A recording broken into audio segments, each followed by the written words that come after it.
Today on the Wildcats Today Podcast, we're going to be joined by none other than Spencer McLaughlin, the host of Locked On Ducks and Locked On College Football. If you need to know anything about college football, he is the guy to go and listen to or talk to. Of course, like we said, Locked On Ducks, he is a knower of all things Oregon and all things Will Stein. So we have a few questions for Spencer today. First of all, Spencer, thanks for stopping by, buddy. It's good talking to you. It's been a while, and sorry we took your OC. Yeah, it was inevitable. Great to be on with you guys, but yeah, we knew he wasn't going to stay forever. The trajectory was just there, and I think Oregon fans are really happy that Dan Lanning's building out his coaching tree. Yeah. Well, the biggest takeaway, obviously, his introductory press conference was yesterday, and at Kentucky, we hear from the coordinators, I think, more than other schools do. Like, I know in A&M, like, you never hear from the coordinators. It was only the head coach. And we hear from the coordinators more at Kentucky than I think other schools do. And when we heard from Will Stein yesterday in this press conference, I was just blown away by how cool of a guy he was. Like, I think he just sold everybody in the Big Blue Nation on the fact of this is I want to drink a beer with this guy type of guy. And obviously he's a high quality football brain. He has an explosive offense and all that. But I mean, what is your impression on Stein before we get into the coaching, just as a human being and when it comes to culture and building that type of stuff? Never heard a bad word about him from anybody. Very liked in the building. I think he's an underrated recruiter because of his offense and the play calling and the work he's done with quarterbacks. That's what everybody thinks about with him first. And I think that's fair because I do think that is his greatest strength and what he brings to Kentucky above all else. I think when you look at the recruiting work that he's done over the last several years and the quarterbacks that he's brought from the high school ranks and the other offensive players that Oregon's brought through, obviously they have a great staff and Oregon at some level recruits itself, but they also have to work really hard because there's not hardly any talent in their backyard. Now going over to Kentucky, there's, I think, at least a little bit more in state for him to try and go recruit. So I think that he's, as a culture guy, got the chance to put his own blueprint on it because at Oregon, it's Dan Lanning. And we know Dan Lanning's running the show. This never felt, like a co-head coach situation. Obviously, Stein was the top offensive coach because Lanning's a defensive guy and Lanning doesn't even call the defensive plays. I'm curious to see if Stein does that at Kentucky the way Lincoln Riley does at USC. But as far as cultures that you'd want your coach to have come from and to be learning from, I don't think you'd find a single Oregon fan that would say anything about Dan Lanning other than, I love that guy and I'm glad he's our head coach. Yeah, and so, one of my biggest things when we hired Will Stein, I was like, I love a winner. And, he comes from a winning program like the Oregon Ducks. But I think the biggest thing to me was the quarterback development. I want you to maybe touch on a little bit. I know Bo Nix came from Auburn and had a different OC his first year at Oregon. But when Will Stein came in and kind of took over that role, how did that impact Bo Nix's success? Yeah, I think they were such a good match. And what Oregon did with Bo Nix was exceptional. And I love watching him succeed in the NFL because Auburn fans, a lot of them were ready to run him out of town because there was a lot of pressure and expectations. He didn't live up to it and all that. And they thought, oh, he's just not it. And it turns out you just have to give him the right support system, which they did. And Will Stein was a part of that for Bo Nix's final year. And he was great when Kenny Dillingham was the OC calling the plays in 2022. He was even better statistically. And when you watch the games with Will Stein in 2023, and it's a very quarterback-friendly offense. It's not, like a Kyle Shanahan with the 49ers or my guy Clint Kubiak with my Seahawks, who's crushing it, by the way. Love that guy. It's not that style of offense, but it is something that makes it important for a quarterback to be very cerebral because there are a lot of reads to make. I think that's the best way to. There are a lot of reads to make. Quarterbacks have plenty of freedom at the line of scrimmage. Bo Nix audibled at the line all the time. And I think that's a really important part of it. And then when you look at what the offensive numbers are and the quarterback numbers, you can't argue against them. You can find pockets of the Oregon fan base, mostly online, I think, that are not big Will Stein fans. And if you just hold the numbers up in their face, there's no comeback to that because it's been really good. So I think that if you've got a quarterback in there who doesn't have to be a runner, but probably should be able to move at least a little. Doesn't have to be a ton, but a little is okay. Having a statue back there, not the most perfect thing in the world, but lots of RPOs, lots of taking what the defense gives you. And I don't think that Kentucky fans should expect to have the sort of downfield passing game that you've seen maybe at Ohio State from time to time, or think of Washington with Penix and those receivers, LSU 2019. It's not that type of offense, but it is very efficient. It is very effective, and he's done a great job as Oregon's OC, and he's also sneakily creative in the run game as well. Yeah. I was gonna have a second. Yeah, I was gonna have a second parter because I saw some comments from Oregon fans that were, some of them didn't love Stein because of maybe his screen passes or HB draw, whatever it is. But to me, it looks like he uses those plays to set up the deep shots down the field, which we didn't see a lot at Kentucky. It was mostly just screen over and over and over again. So that looks good. And then I also want you to touch on his tempo a little bit. It seems like he goes up tempo some. Some is the correct description. He will use it selectively. And he's done something really cool this year where Oregon has had one drive per game. Against Rutgers, it was, I think, their third or fourth maybe in the first half. Against Indiana, it was the only touchdown they actually scored in the game. Against Washington, it was their first. And he basically says, I don't know what he cut. Let's call it the turbo package. He's got a turbo package every week where regardless of what happens on these three plays, we're going to go 1, 2, 3, and we're going to run them as fast as we possibly can. And for Oregon fans like myself, I was having some great callbacks to the Chip Kelly days where that was every single offensive possession. Run the play as fast as you can. And it was all about, Stein has done that selectively. I think his ability to be multiple on offense, to let the run game carry the day, to utilize the RPOs, to throw the ball when he needs to, and have a varied enough number of pass plays and concepts to where, you don't know what's coming when it's an obvious drop back passing situation.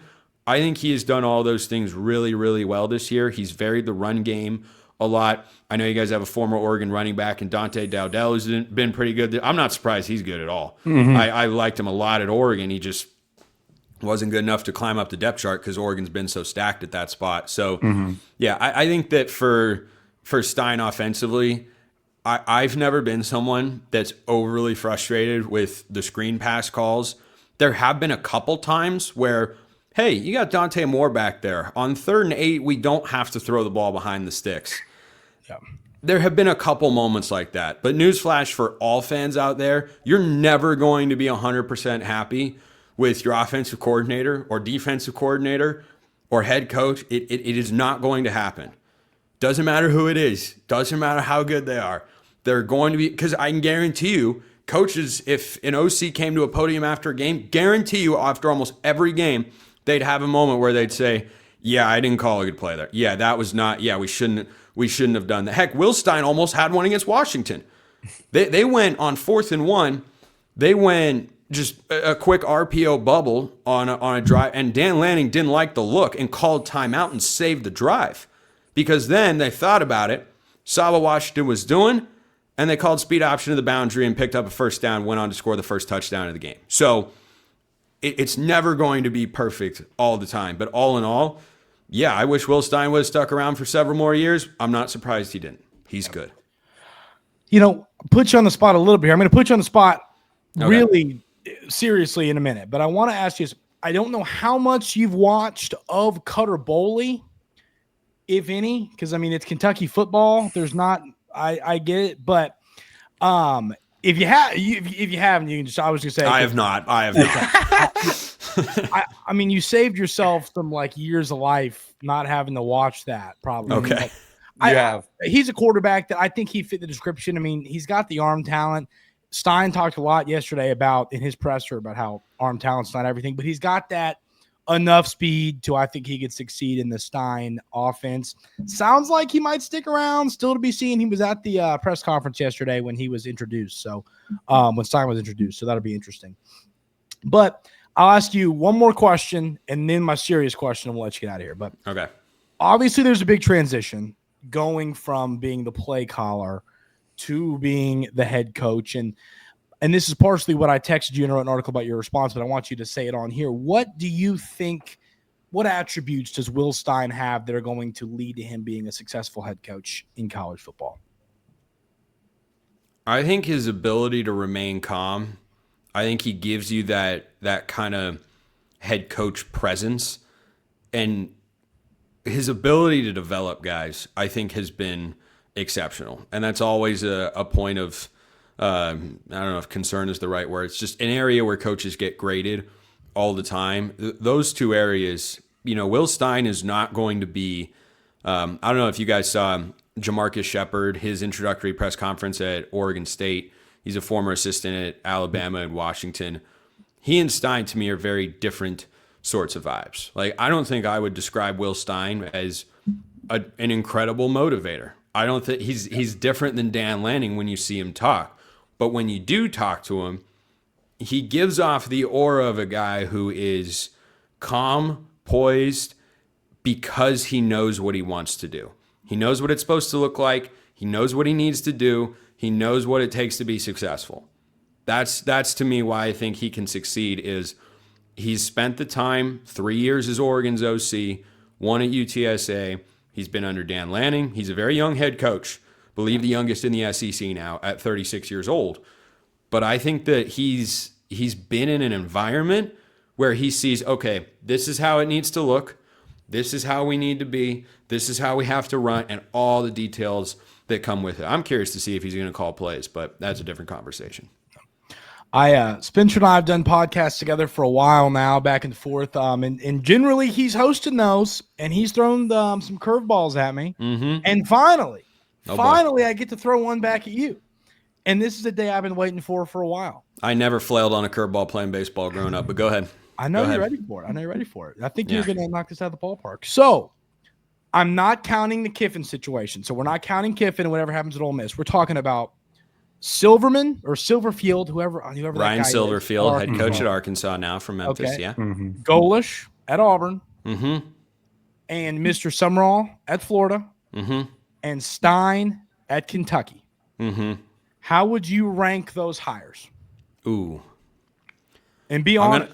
I'm gonna put Summerall at Florida first. Okay. I think there was an element during the coaching carousel of fatigue with him where we forgot how good of a coach he is. Yeah. He has coached in 4 straight conference championship games. Yeah. At 2 different schools in 2 different conferences. So, yeah, he's pretty good. Florida hates him though. And I know that's our boy too. I do not understand. Yeah. It's PTSD from Billy Napier is what it is. They see G5 coach from Louisiana, and that's the only connection that they're making. Anyone that has that particular reaction has not gotten to know anything about John Summerall. So I'd say Summerall first. I'd say Golish second. I'll put Stein third and Silverfield fourth. But I think the gap between Stein and Silverfield is a lot closer than it is between Stein and Golish at Auburn. And the reason I say that is though Will Stein has what I think it takes to be a successful head coach, he still hasn't done it before. And you're going to go to a place where you haven't had traditionally a strong football program, and you're going to be operating as a head coach with less margin for error than you might have had when you were playing at Oregon and had better players because of the recruiting efforts than all of your opponents except maybe 2.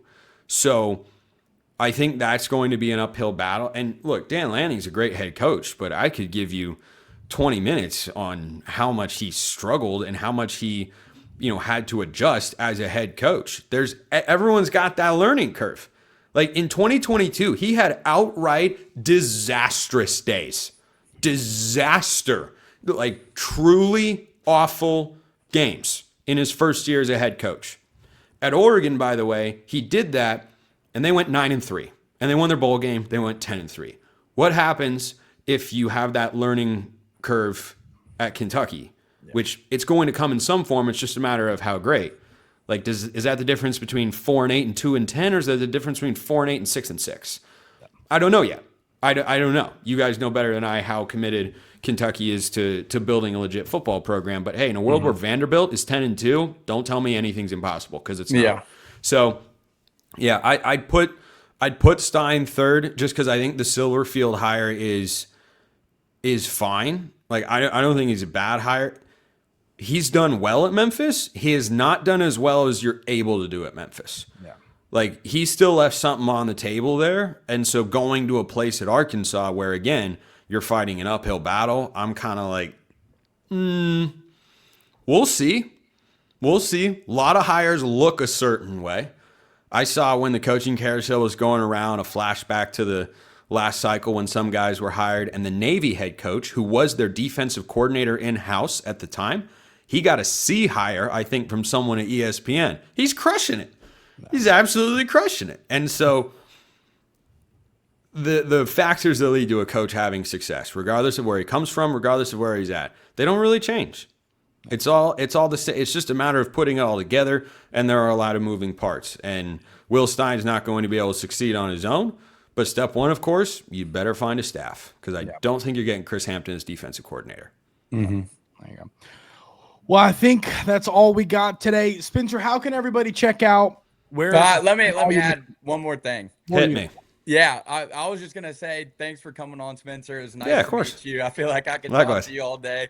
And also the interactions we've had with the Oregon fan base, like they are the nicest people in the world. So I want you all to go win the whole damn thing. Go Ducks, baby. Me too. Appreciate it. I promise you, especially if Austin Novosad winds up at Kentucky, the quarterback who's been a backup at Oregon, I can assure you Oregon fans will be rooting for Kentucky to win. The alliance is real. I am in the camp of pulling for Will Stein 100%. He's done great things for Oregon. Hopefully he's got a Dan Lanning-esque run in him here, because if you remember, Lanning actually got hired to Oregon right when I started with Locked On. I think my first I'd done like 4 shows ever in Locked On Ducks history, and then Dan Lanning got hired. And so and he got hired, but then he stayed with Georgia, coordinated them to a national championship, then went to Oregon. So fingers crossed. Awesome. Fingers crossed. Hope the same thing happens for the Ducks. But yeah, Spencer, tell everybody where they can check out all your different podcasts. Locked On College Football and Locked On Ducks are on YouTube and wherever you get your podcasts. It's that simple. Hopefully, go check them out. If Will Stein is really good at Kentucky, maybe you'll see more Kentucky fans watching your podcast. Because I'm here for it. Not been many. Because I'm here for it. Kentucky to be the next Vandy, man. Sign me up. Sign me up. There you go. Tomorrow morning, right here on the Wildcats Today podcast, we will preview the Gonzaga game. Carson and I will be in Nashville for that one, so it's going to be fun. Everyone have a great rest of your day. Thank you, Spencer, and we'll see you all next time on the Wildcats Today podcast.